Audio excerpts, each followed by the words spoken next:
नमस्कार दोस्तों, ओम श्री गणेशाय नमः।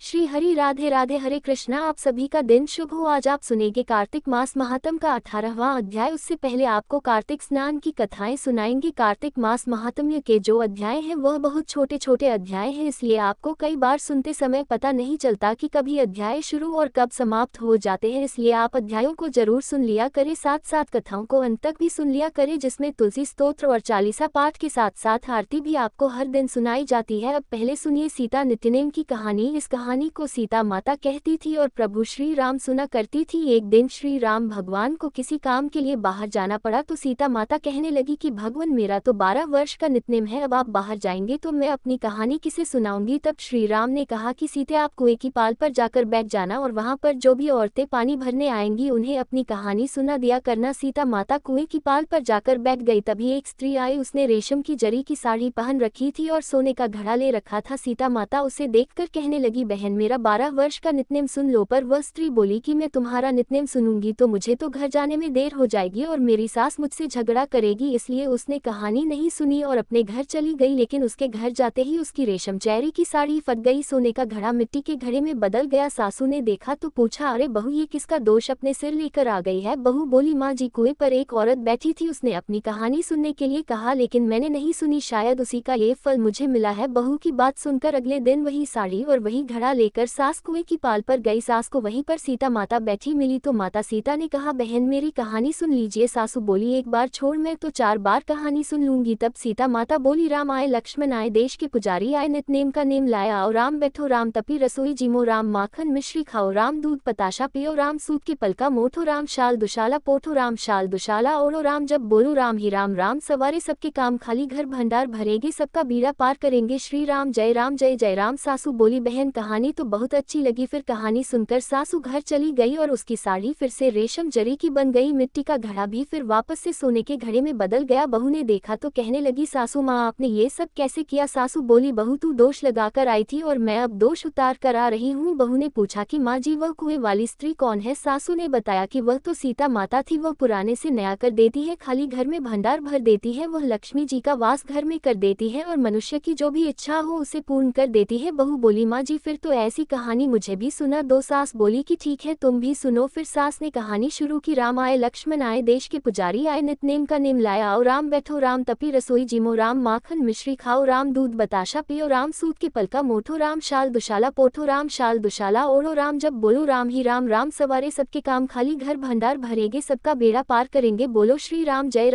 राम। कहानी सुनकर बहू बोली, माँ जी, कहानी तो बहुत अच्छी है। सासू ने कहा, ठीक है, अब से हम इस कहानी को रोज किया करेंगे। अब सास बहू रोज सवेरे उठती, नहाती धोती और पूजा करने के बाद नित्यनेम की सीता माता की कहानी कहती। एक दिन की बात है, उनके के यहाँ पड़ोस की एक औरत आए और बोली कि बहन जरा सी आंच तो देना। तो बहू बोली कि आंच तो अभी हमने जलाई ही नहीं। पड़ोसन बोली, तो फिर तुम सुबह 4 बजे से उठकर क्या कर रही हो। तो उन्होंने कहा कि हम तो सुबह सुबह उठकर पूजा करते हैं। फिर सीता माता की नित्यनेम की कहानी कहते हैं। पड़ोसन ने उनकी बात सुनकर फिर कहा कि सीता माता की कहानी कहने से तुम्हें क्या मिला। तब वे दोनों बोली कि सीता माता की कहानी कहने से घर में भंडार भर जाते हैं, सारे काम पूर्ण हो जाते हैं, मन की इच्छा भी पूरी होती है। पड़ोसन ने कहा, बहन अगर ऐसा है तब तो फिर मुझे भी कहानी सुना दो। तब बहू बोली कि ठीक है, तुम भी यह कहानी सुन लो। राम आए, लक्ष्मण आए, देश के पुजारी आए, नित्यनेम का नेम लाया आओ, राम बैठो, राम तपी रसोई जिमो, राम माखन मिश्री खाओ, राम दूध बताशा पियो, राम सूत के पलका मोठो, राम शाल दुशाला पोठो, राम शाल दुशाला ओढ़ो, राम जब बोलो राम ही राम, राम सवारे सबके काम, खाली घर भंडार भरेंगे, सबका बेड़ा पार करेंगे, श्री राम जय राम। पड़ोसन ने इस कहानी को सुना तो कहने लगी, बहन कहानी तो बहुत अच्छी लगी। अब वह पड़ोसन भी नित्यनेम सीता माता की कहानी कहने लगी। कहानी कहने से सीता माता ने पड़ोसन के भी धन के भंडार भर दिए। देखते ही देखते अब तो पूरे मोहल्ले में नित्यनेम की कथा चल पड़ी और हर किसी की मनोकामना पूर्ण होने लगी। हे सीता माता, जैसे आपने उन सभी के भंडार भरे वैसे ही हमारे भी भरना। कहानी कहने वाले, सुनने वाले और हुंकार भरने वाले सबके भरना। सभी प्रेम से बोलिए सीता मैया की जय। अब सुनिए कार्तिक मास की ब्राह्मण दंपत्ति और उनकी बहू और कार्तिक स्नान की कहानी। एक बार की बात है, एक नगर में एक ब्राह्मण और ब्राह्मणी रहते थे। वे रोजाना 7 कोस दूर गंगा स्नान करने जाते थे। इतनी दूर आने जाने से ब्राह्मणी थक जाती थी। एक दिन ब्राह्मणी बोली, काश हमारे भी एक बेटा होता तो कितना अच्छा होता। बेटे की बहू आती और हमें घर वापस जाने पर बना हुआ भोजन मिलता और बहू घर का सारा काम भी कर देती। ब्राह्मणी की यह बात सुनकर ब्राह्मण देवता बोले, बात तो तुम सही कह रही हो, चलो आज मैं तुम्हारे लिए बहू ला ही देता हूँ। ब्राह्मणी बोली, वो कैसे भला? ब्राह्मण ने कहा कि तुम एक पोटली में आटा डालकर उसमें कुछ मोहरे रख देना। ब्राह्मण देवता के कहे अनुसार ब्राह्मणी ने पोटली बांधकर दे दी और पोटली लेकर ब्राह्मण देवता चले गए। वह अभी कुछ ही दूर पर गए थे कि उन्हें नदी के किनारे बहुत ही सुंदर लड़कियां खेलते हुए दिखाई दी। वे रेत में घर बनाकर खेल रही थी और बार बार तोड़ रही थी। तब उनमें से एक लड़की कहने लगी कि मैं तो अपना घर नहीं तोड़ूंगी, मुझे तो रहने के लिए ये घर चाहिए। लड़की की बात सुनकर ब्राह्मण देवता मन ही मन सोचने लगे कि बहू बनाने के लिए तो यही लड़की सही रहेगी। जब वह लड़कियां घर वापस जाने लगी तो ब्राह्मण भी उस लड़की के पीछे उसके घर तक चले गए जिसने अपना घर नहीं तोड़ा था। और वहां जाकर ब्राह्मण देवता ने उससे कहा कि बेटी, अभी कार्तिक मास चल रहा है, इसीलिए मैं किसी के घर भोजन नहीं खाता। मैं आटा लेकर आया हूँ, तुम अपनी माँ से पूछो तो जरा, क्या वह मेरे लिए आटा छानकर 4 रोटियां बना देगी? यदि वह मेरा आटा छानकर रोटियां बनाएगी तो ही मैं रोटी खा सकता हूँ। लड़की ने भीतर जाकर अपनी माँ से सारी बात कह दी। माँ ने कहा, ठीक है, जाकर बाबा से कह दे कि वह अपना आटा दे दे तो मैं रोटियां बना दूंगी। जब लड़की की माँ आटा छानने लगी तो आटे में से मोहरे निकली। वह सोचने लगी कि जिसके आटे में इतनी मोहरे हैं उसके घर में कितनी मोहरे होंगी। उधर वह ब्राह्मण देवता जब भोजन करने बैठे तो लड़की की माँ ने कहा, बाबा, क्या आप अपने लड़के की सगाई करने जा रहे हो? ब्राह्मण ने कहा, मेरा बेटा तो काशी में पढ़ने गया हुआ है, लेकिन यदि तुम कहो तो खान कटोरे से विवाह करके तुम्हारी बेटी को मैं अपने साथ ले जाऊं। लड़की की माँ बोली, ठीक है बाबा, और फिर खान कटोरे से अपनी लड़की का विवाह करके उसे ब्राह्मण देवता के साथ उसने भेज दिया। अब ब्राह्मण ने घर आकर कहा, रामू की माँ, दरवाजा खोलो, देखो तो मैं तुम्हारे लिए बहू लेकर आया हूँ। ब्राह्मणी बोली, पूरी दुनिया तो ताने मारती ही थी, अब आप भी मारने लगे? अरे हमारे तो कोई बेटा ही नहीं है, तो भला बहू कहाँ से आएगी? ब्राह्मण ने कहा, अरे भाग्यवान, दरवाजा खोलकर देख तो सही। जब ब्राह्मणी ने दरवाजा खोला तो सामने बहू को खड़ी देखा। उसने बहू का प्रसन्न मन से स्वागत किया और खूब आदर सत्कार से घर के भीतर ले गई। अब ब्राह्मण और ब्राह्मणी स्नान करने जाते तो बहू पीछे घर का सारा काम करके भोजन बनाकर तैयार रखती। वह उनके कपड़े धोती, रात को पैर भी दबाती थी। इस तरह काफी समय बीत गया। ब्राह्मणी ने एक दिन अपनी बहू से कहा कि बहू, तू कभी भी चूल्हे की आग बुझने मत देना और मटके का पानी खत्म मत होने देना। लेकिन एक दिन चूल्हे की आग बुझ गई। तब बहू भागी भागी अपनी पड़ोसन के पास गई और बोली, मेरे घर में चूल्हे की आग बुझ गई है, मुझे थोड़ी आग चाहिए। मेरे सास ससुर सुबह 4 बजे से गए हुए हैं स्नान करने, वह थके हारे आएंगे, इसलिए मुझे उनके लिए भोजन बनाना है। तब पड़ोसन बोली कि तू तो बावली है, ये दोनों तुझे मिलकर पागल बना रहे हैं, इनका कोई बेटा बेटा नहीं है। बहू बोली, दीदी ऐसा तो मत बोलो, इनका बेटा तो बनारस काशी में पढ़ने गया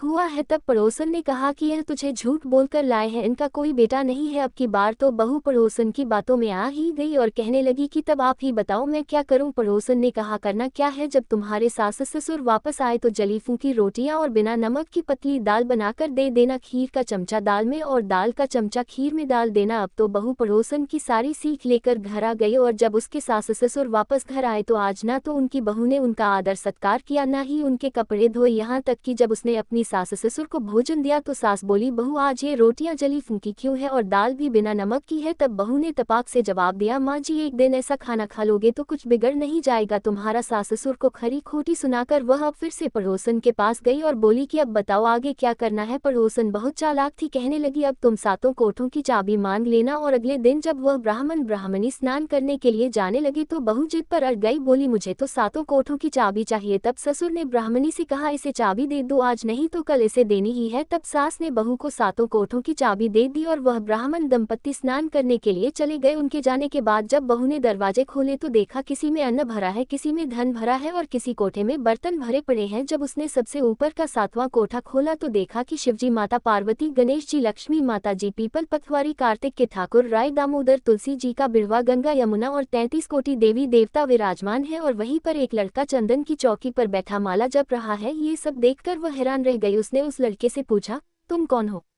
तब लड़का बोला, मैं तेरा पति हूँ, अभी दरवाजा बंद कर दे, जब मेरे माता पिता आएंगे तब दरवाजा खोलना। ये सब देखकर बहू तो बहुत खुश हुई और 16 श्रृंगार कर सुंदर वस्त्र पहनकर अपने सास ससुर की प्रतीक्षा करने लगी। उसने आज अपने सास ससुर के लिए खूब अच्छे अच्छे पकवान बनाए। जब उसके सासुर घर वापस आए तो उसने उनका आदर सत्कार किया और प्रेम पूर्वक भोजन कराया। फिर पैर दबाने लगी। पैर दबाते दबाते बहू ने कहा, माँ जी, आप इतनी दूर गंगा यमुना स्नान करने के लिए जाती हो तो आप थक जाती होगी, इसलिए अब आप घर पर ही स्नान क्यों नहीं कर लेती? यह सुनकर सास बोली, बेटी गंगा यमुना घर पर तो नहीं बहती है? तब उसने कहा, हाँ माँ जी बहती है, चलिए मैं आपको दिखाती हूँ। जब बहू ने 7वां कोठा खोल कर दिखाया तो उसमें तो शिवजी, पार्वती जी, गणेश जी, लक्ष्मी जी, पीपल, पथवारी, कार्तिक के ठाकुर, राई, दामोदर, तुलसी जी का बिड़वा और गंगा यमुना बह रही है। साथ ही 33 कोटि देवी देवता भी विराजमान है और वहीं चौकी पर बैठा एक लड़का माला जप रहा है। माँ ने देखा तो पूछा, बेटा तू कौन है? लड़का बोला, माँ जी मैं ही तो तुम्हारा बेटा हूँ। तब ब्राह्मणी ने पूछा, तू कहाँ से आया है? लड़के ने उत्तर दिया, माँ जी मुझे कार्तिक देवता ने भेजा है। ब्राह्मणी ने कहा, बेटा भला ये दुनिया कैसे मानेगी कि तू मेरा ही बेटा है? तब ब्राह्मणी ने कुछ विद्वान पंडितों से सहायता मांगी। पंडितों ने कहा कि इस पार बहू बेटा खड़े हो जाए और उस पार ब्राह्मणी खड़ी हो जाए। ब्राह्मणी ने चमड़े की अंगिया पहनी और छाती में से दूध की धार निकलकर अगर बेटे की दाढ़ी मूछ भीगा जाए और पवन पानी से गठजोड़ बंधे तब मान लेना कि यह बुढ़िया का ही बेटा है। तब उसने ऐसा ही किया। ब्राह्मणी की चमड़े की अंगिया फट गई और उनकी छाती में से दूध की धार निकलकर बेटे की दाढ़ी मूछ भीगा गई। पवन पानी से बहू बेटे का गठजोड़ बन गया। ये सब देखकर ब्राह्मण और ब्राह्मणी की खुशी का ठिकाना नहीं रहा है। कार्तिक के ठाकुर जैसे ब्राह्मण ब्राह्मणी को बहू बेटा दिया वैसे सबको देना। कार्तिक मास की कहानी कहने, सुनने और हुंकारा भरने वाले सब पर कृपा करना। अब सुनिए कार्तिक मास महात्म का आज का अध्याय। गोवर्धन पूजा का महत्व बतलाने के बाद नारद जी कहने लगे, हे राजा प्रथु, कार्तिक सुदी दूज को यम द्वितीया कहते हैं। इस दिन यमुना स्नान करके यमराज का पूजन किया जाता है। दीपावली के बाद की इस द्वितीया को भैया दूज भी कहते हैं। इस दिन भाई अपने घर भोजन न करे। यदि अपनी बहन ना हो तो गुरु की कन्या भी बहन के समान होती है, अतः उसे ही बहन माने। इस दिन बहन अपने भाई की आयु बढ़ाने की कामना से 8 चिरंजीवियों यानी मार्कंडेय, बलि, व्यास, हनुमान जी, विभीषण,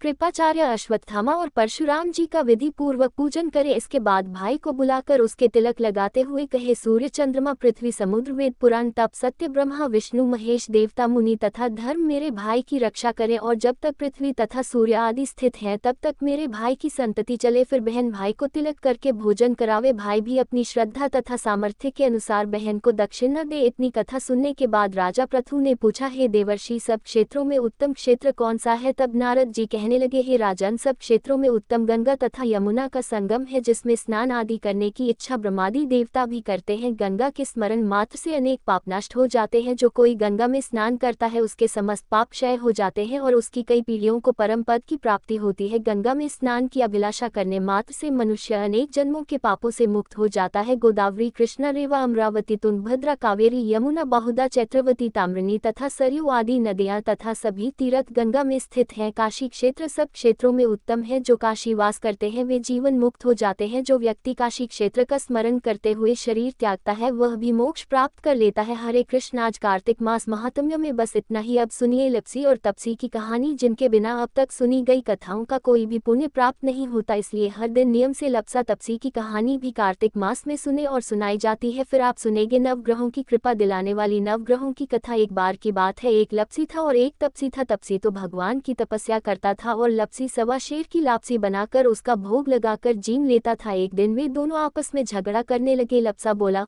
मैं बड़ा हूँ। तपसी बोला, मैं बड़ा हूँ। इतने में ही देवर्षि नारद वहां आए और बोले, तुम दोनों क्यों झगड़ा कर रहे हो? लप्सा ने बताया कि हे देवर्षि, मैं बड़ा हूँ। और तप्स ने कहा, मैं बड़ा हूँ। तप्स बोला, मैं सारा दिन भगवान की पूजा करता हूँ इसलिए मैं बड़ा हुआ। ये सुनकर नारद जी ने कहा कि मैं तुम्हारा फैसला कल कर दूंगा। कार्तिक मास चल रहा था। दूसरे दिन लप्सी और तप्स नहाकर आए तो नारद जी ने 1.25 करोड़ की अंगूठी उनके आगे फेंक दी। लप्सा का ध्यान उस अंगूठी पर नहीं गया। तप्स तपस्या करने बैठा तो उसे जमीन पर पड़ी हुई अंगूठी दिखाई पड़ी और उसने अपने घुटने के नीचे छुपा लिया और तपस्या करने लगा। उधर लप्सी लापसी बनाकर उसका भोग भगवान को लगाकर चिमने बैठ गया। इतने में ही देवर्षि नारद वहां प्रकट हुए। उन्हें देखकर दोनों ने उन्हें प्रणाम किया और फिर दोनों ने एक साथ पूछा, बताए देवर्षि, हम दोनों में से कौन बड़ा है? फिर तप्स ने एक बार फिर कहा कि मैं बड़ा हूँ। लप्सा हाथ जोड़कर खड़ा रहा। तब देवर्षि ने कहा कि मैं अभी इस बात का निर्णय किए देता हूँ। फिर देवर्षि ने तप्स को इशारा किया और कहा कि तुम जरा अपना घुटना तो उठाओ। तब तपसी के एक घुटने के नीचे 1.25 करोड़ की अंगूठी निकली, जिसे देखकर नारद जी बोले, यह अंगूठी तूने चुराई है, तुझे तेरी तपस्या का फल नहीं मिलेगा। तब तप्स बोला, हे नारद जी, मेरी तपस्या का दोष कैसे दूर होगा? नारद जी ने कहा, रोटी बनाकर बाटिया नहीं बनाया तो फल तुझे मिलेगा। ब्राह्मण जमाकर दक्षिणा नहीं दी तो फल तुझे मिलेगा। साड़ी देकर ब्लाउज नहीं दिया तो फल तुझे मिलेगा और जो दिए से दिया जलाए उसका फल तुझे मिलेगा। सब व्रत त्योहारों की कहानी सुनने के बाद जो तेरी कहानी ना सुने उसका फल तुझे मिलेगा। तब से लप्सी तपसी की कहानी सुनी और सुनाई जाती है। कहानी सुनने के बाद कहा जाता है, लप्सी को फल लप्सी ना हो, तपसी को फल तप्स ना हो, महा की कहानी कथा को फल महाने हो। ये थी लप्सी तपसी और तपसी की कहानी। सभी प्रेम से बोलिए कार्तिक के ठाकुर राय दामोदर जी की जय। प्रिय श्रोताओं, अब आपको सुनाते हैं नवग्रहों की कथा। ज्योतिष शास्त्र में नवग्रहों को बहुत ही महत्वपूर्ण माना जाता है, क्योंकि इन्हीं ग्रहों की चाल के कारण सभी राशियों के जीवन पर सकारात्मक या नकारात्मक प्रभाव पड़ते हैं। लेकिन कथा सुनाने से पहले आपको नवग्रहों के माता पिता के बारे में भी बताते हैं कि इन सभी नवग्रहों के माता पिता कौन है। ज्योतिष विज्ञान में ग्रह और उनकी दशा का विशेष महत्व है। ये सभी नवग्रह किसी न किसी क्षेत्र जैसे शिक्षा, ज्ञान, धन, लाभ, हानि इनका प्रतिनिधित्व करते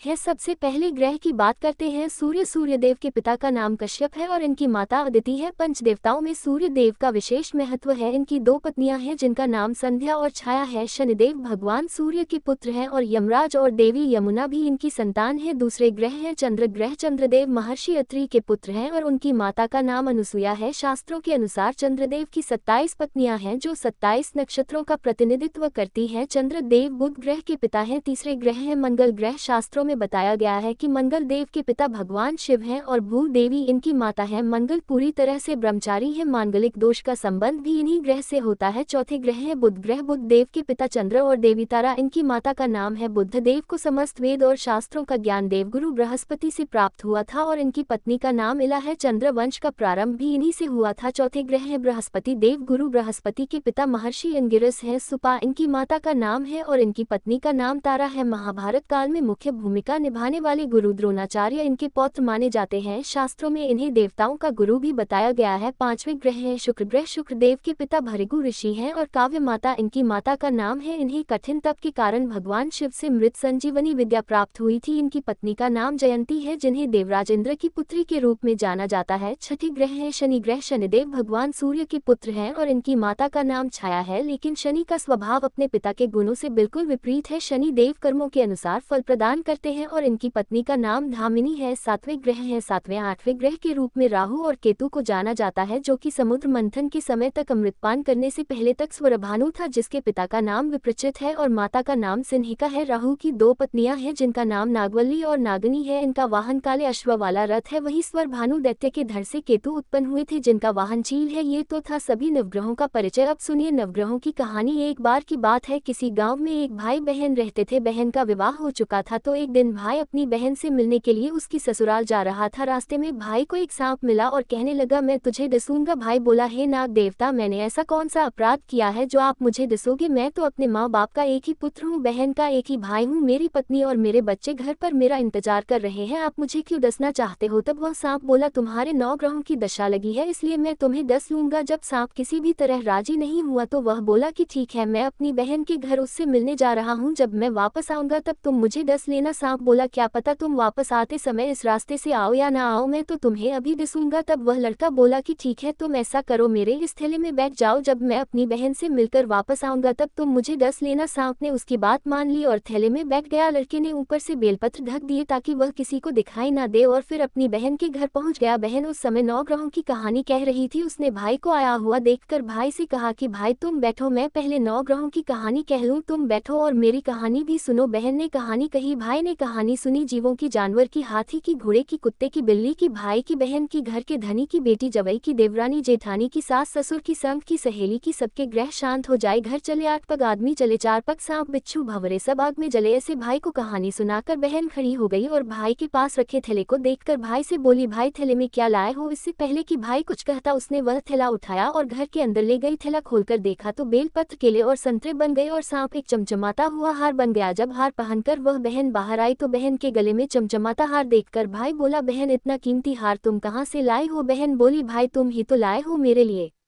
थैले में केले और संतरे के साथ हार भी तो था। भाई ने सुना तो हैरान रह गया और बोला, बहन उसमें हार नहीं बल्कि मेरी मृत्यु का सामान था। ऐसा कहकर उसने सारी बात अपनी बहन को बताई और फिर कहने लगा कि बहन ये तेरे ही 9 ग्रहों की कहानी का प्रभाव है जो वह सांप हार बन गया, अब यह हार तू ही रख ले। कुछ दिनों के बाद बहन के घर रहने के बाद जब भाई वापस चलने लगा तो बहन बोली, भाई तुम्हारे 9 ग्रहों की दशा लगी है, तुम घर जाकर भाभी से कहना कि वह 9 ग्रहों की कहानी कहे। ऐसा कहकर उसने अपने भाई को विदा किया। भाई जब अपने घर पहुंचा पहुंचा और जाकर अपनी पत्नी से बोला कि सुनो, हमारे नवग्रहों की दशा लगी है, हम नवग्रह की कहानी रोज कहा करेंगे, मैं कहूंगा और तुम सुनना, तुम कहोगी तो मैं सुनूंगा। फिर बोला जाओ एक लोटा जल का भरकर लाओ, साथ में चावल और चीनी के दाने भी लेकर आओ। उसकी पत्नी सारी सामग्री ले आई। कहानी कही जीव की, जानवर की, हाथी की, घोड़े की, कुत्ते की, बिल्ली की, देवरानी जेठानी की, सास ससुर की, घर के धनी की, बेटी जवई की, भाई बहन की, सबके नवग्रह शांत हो जइयो। घर चले 8 पग आदमी चले, 4 पग सांप बिच्छू भंवरे, सब आग में जल जइयो। सभी 9 ग्रहों को नमस्कार है। जैसे 9 ग्रहों की दशा भाई की उतरी, वैसे ही इस कहानी को कहते सुनते और हुंकारा भरते सबकी उतरे, सब पर 9 ग्रहों की कृपा बनी रहे। अब सुनिए तुलसी स्तोत्र पाठ, चालीसा और आरती। सनातन धर्म में तुलसी को अत्यंत पूजनीय माना जाता है। जिस घर के आंगन में तुलसी होती है वहाँ कभी कोई कष्ट नहीं आता और माँ तुलसी के नाम के उच्चारण मात्र से ही भगवान विष्णु प्रसन्न हो जाते हैं। तुलसी जी में जल चढ़ाने से घर में सुख समृद्धि आती है तथा हर प्रकार के रोग शोक आदि व्याधि से मुक्ति मिल जाती है। तुलसी जी की पूजा करते समय श्री तुलसी स्तोत्र का पाठ जरूर करना चाहिए। ऐसा करने से माता तुलसी जल्द प्रसन्न होती हैं और माता तुलसी जी की पूजा का भक्तों को दोगुना फल मिलता है। तो प्रिय श्रोताओं, अब आपको पुनरीकृत तुलसी स्तोत्र का हिंदी अनुवाद सुना रहे हैं। आप सब भी मन में श्रद्धा रखकर तुलसी स्तोत्र का हिंदी अनुवाद सुनिए। देवी तुलसी माँ को मेरा प्रणाम है, मैं आपको नमन करता हूँ। हे विश्व की पालक, आप श्री हरि की परम प्रिय हैं। हे देवी, आपकी शक्ति के कारण ब्रह्मा से लेकर सभी देवता इस संपूर्ण संसार को बनाए रखने और उसका अंत करने में सक्षम है। इसका अर्थ है कि आपके कारण ही ब्रह्मा जी के साथ अन्य देवता गण सृष्टि के निर्माण, उसके पालन पोषण और विनाश में लगे हुए हैं। देवी तुलसी जी, आपको मेरा प्रणाम है, जो जीवन में कल्याण लाती है। उन देवी तुलसी को नमस्कार है जो श्री विष्णु जी की प्रिय है और जो शुभ है, मुक्ति प्रदान करने वाली और समृद्धि प्रदान करने वाली। देवी तुलसी को नमस्कार है। देवी तुलसी को नमस्कार है। हे देवी, कृपया मुझे सभी प्रकार के दुर्भाग्य और विपत्तियों से बचाए रखना। हे देवी, आपकी महिमा का वर्णन करना, यहाँ तक कि आपका स्मरण मात्र ही मनुष्य को पवित्र बना देता है। देवी तुलसी जी को प्रणाम। मैं देवी तुलसी को पूरी श्रद्धा के साथ प्रणाम करता हूँ, जो देवियों में सबसे प्रमुख है और जिनका तेजो में रूप है, जिसे देखकर इस नश्वर संसार के सभी पापी अपने पापों से मुक्त हो जाते हैं। देवी तुलसी को मेरा प्रणाम है। इस पूरे विश्व को देवी तुलसी जी ने संरक्षित किया है, जिसमें गतिमान और अचल दोनों प्राणी शामिल हैं। देवी पापी व्यक्ति के सभी पापों को नष्ट कर देती है एक बार जब वे उन्हें देखते हैं और भक्ति के साथ उनके सामने आत्मसमर्पण करते हैं। इसका अर्थ है कि माता तुलसी चर और अचर समेत पूरे जगत की रक्षा करती है और अपने दर्शन मात्र से ही पापी मनुष्यों के सभी पापों को नष्ट कर देती है, या फिर तुलसी जी के दर्शन मात्र से ही पापियों के पाप नष्ट हो जाते हैं। देवी तुलसी को मेरा प्रणाम है। जो भी श्रद्धा के साथ देवी तुलसी के सामने हाथ जोड़कर प्रणाम करते हैं, वे इस कलयुग के बंधनों को पार कर जाते हैं और सभी प्रकार के सुख और प्रसन्नता को प्राप्त करते हैं, फिर चाहे वह महिला हो, व्यापारी हो या अन्य कोई भी। जन्मी तुलसी को मेरा नमस्कार। देवी तुलसी के समान इस पृथ्वी पर और कोई देवता नहीं है। देवी विश्व को उसी प्रकार शुद्ध करती है जैसे वैष्णव भगवान विष्णु जी के संग से शुद्ध होते हैं। देवी तुलसी को मेरा प्रणाम। इस कलयुग में भगवान विष्णु जी के माथे पर तुलसी पत्र चढ़ाना भक्तों के मस्तक पर विष्णु जी के वरदान, कृपा और आशीर्वाद को हमेशा बनाए रखता है। इसका अर्थ है कि जो भी व्यक्ति इस कलयुग में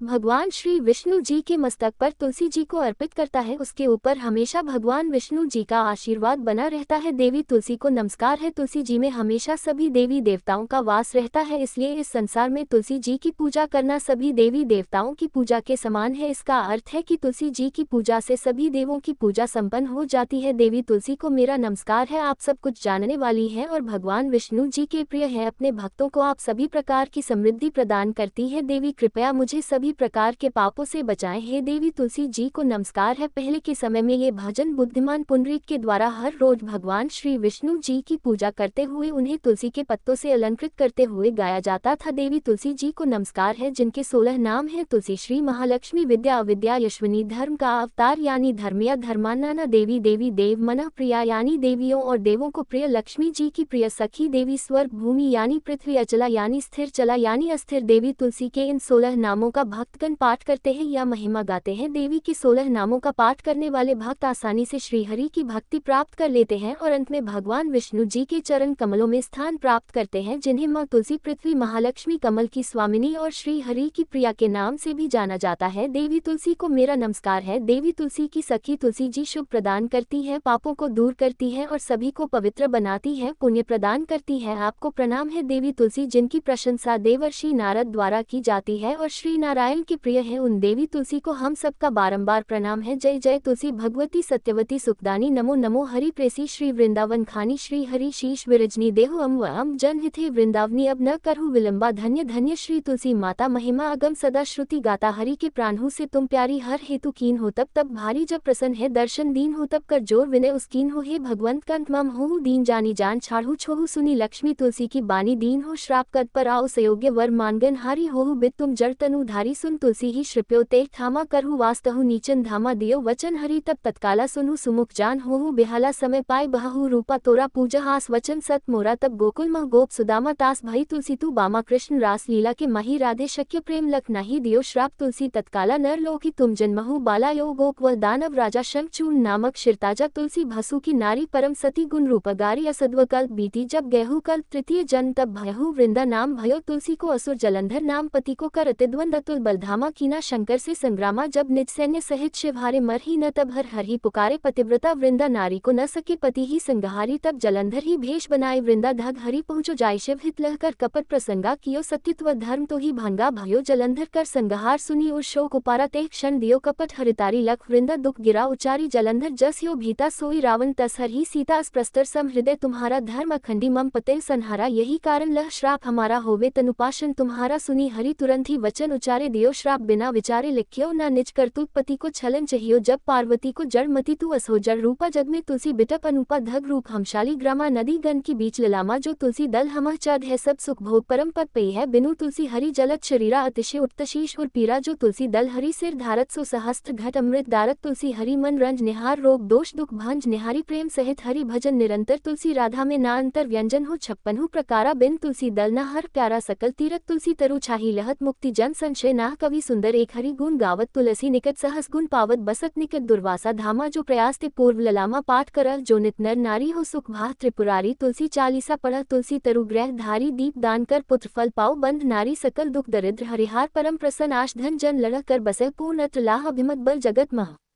ला पूर्ण सब काम जय दल अर्प तुलसी तह सहस बसे हरि राम तुलसी महिमा नाम लख तुलसी सूत सुख राम मानस 40 रचो जगमग तुलसीदास प्रेम से बोलिए तुलसी महारानी की जय तुलसी महारानी नमो नमो हर की बटरानी नमो नमो नमो तुलसी महारानी नमो नमो धन तुलसी पूर्ण तपकीनो शालिग्राम बनी पटरानी नमो नमो तुलसी महारानी नमो नमो हर की पटरानी नमो नमो जाके पत्र मंजरी कोमल श्रीपति कमल चरण लपटानी नमो नमो तुलसी महारानी नमो नमो हरि की पटरानी नमो नमो कौन महीने बोई रानी तुलसी कौन महीने हुई हरियाली नमो नमो तुलसी महारानी नमो नमो हर की पटरानी नमो नमो कौन महीने हुई तेरी पूजा कौन महीने हुई पटरानी नमो नमो तुलसी महारानी नमो नमो आषाढ़ मास में बोई रानी तुलसी सावन महीने हुई हरियाली नमो नमो तुलसी महारानी नमो नमो हरि की पटरानी नमो नमो कार्तिक मास में हुई तेरी पूजा मंगसर मास हुई पटरानी नमो नमो तुलसी महारानी नमो नमो हर की पटरानी नमो नमो धूप दीप नैवेद्य आरती पुष्पन की वर्षा बरसानी नमो नमो तुलसी महारानी नमो नमो हरि की पटरानी नमो नमो 56 भोग छो व्यंजन बिन तुलसी हरि एक न मानी नमो नमो तुलसी महारानी नमो नमो हरि की पटरानी नमो नमो जो तुलसी को सवेरे गाए श्री कृष्ण के दर्शन पाए नमो नमो तुलसी महारानी नमो नमो हर की पटरानी नमो नमो जो तुलसी को दोपहर गाए खीर खान का भोग लगाए नमो नमो तुलसी महारानी नमो नमो हरि की पटरानी नमो नमो जो तुलसी को साज को गाए श्री कृष्ण कृष्ण की आरती उतारे नमो नमो तुलसी महारानी नमो नमो हर की पटरानी नमो नमो जो तुलसी को रात को गाए श्री कृष्ण के चरण दबाए नमो नमो तुलसी महारानी नमो नमो हरि की पटरानी नमो नमो सब सखी मैं तेरो यश गावे भक्ति दान दी महारानी नमो नमो तुलसी महारानी नमो नमो हर की पटरानी नमो नमो तुलसी महारानी नमो नमो हर की पटरानी नमो नमो प्रेम से बोलिए श्री कृष्ण भगवान की जय तुलसी महारानी की जय। धन्यवाद।